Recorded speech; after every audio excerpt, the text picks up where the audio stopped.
Hi everyone, welcome to Fast Homebrew. Today I'm making a pale ale, and it's the first time I've made one from all grains. Hey, what's this? And with water, it needs 35 litres, so that at the end of it, when there's some boiled off, I end up with 27, so it fits in my cube. Temperature looks good. Time to get the bag in, ready to get the grains in, ready to mash. So tie that off, and what am I missing? My grains. There they are. Yay, alright, now I reckon I should be talking in terms of percentages to make this more easy instead of absolute volumes as I do all the time. So, I've got very little time to explain all this. I've got 85% of ale malt and 10% Munich malt and 5% medium crystal. And it looks like it's mashing at the lower end of the temperature scale, down near 65. So, because what I'm trying to do is make a more light-bodied session pale out of this one. I'll just put the brick on top. And I'll leave that there for an hour to mash. While I do that, have coffee with the dog. Oh, hello, dog. How are you today? Yes, indeed. There's all that stuff. And hey, old bean, where? I see he likes his bones. Oh, maybe he'll fetch a bone. Off he goes. Comes back. Yeah, good dog. Go fetch again. And oh well, whatever. Anyway, mash is done. Yep, still good temperature.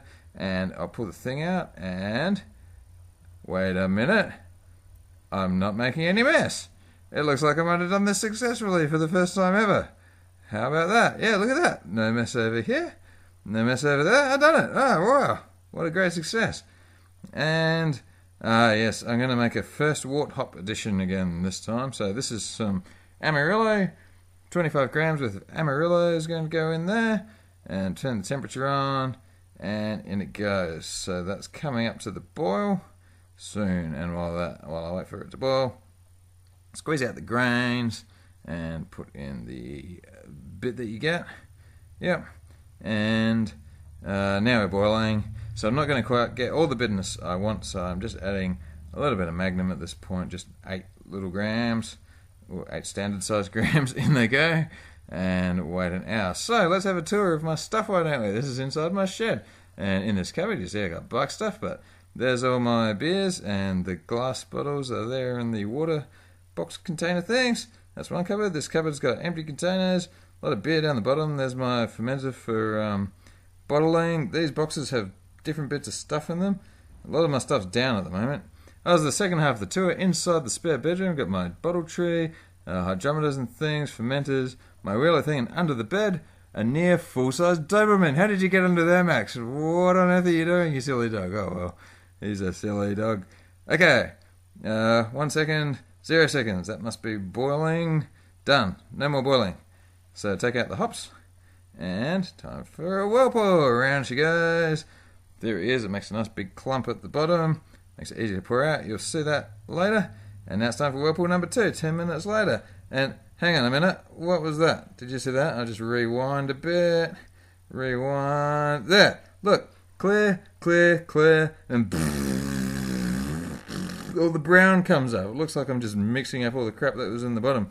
Maybe the second whirlpool is not necessary. I don't know. I'll do some finding out in between and see if I have to adjust something. But anyway, my cube's been sanitized, so the sanitizer goes into the little cube, little container. I'll use that on bottling day. On the other day when I pitched the yeast, and draining it into the cube.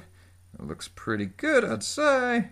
Yeah, back in you go, and just about done. There's the compact heap of trub at the bottom that I'm trying not to pour out, caused by the whirlpool. So that seems to have been successful. Some people are pro, some people are anti-whirlpool.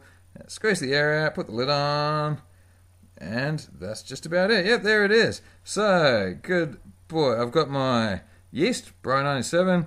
These are Cascade hops to go in the next day. Actually, that's a lie, the Centennial. But anyway, that's all I've done. Thank you for watching, and enjoy, and make your friends watch, and do all the good stuff. Yeah.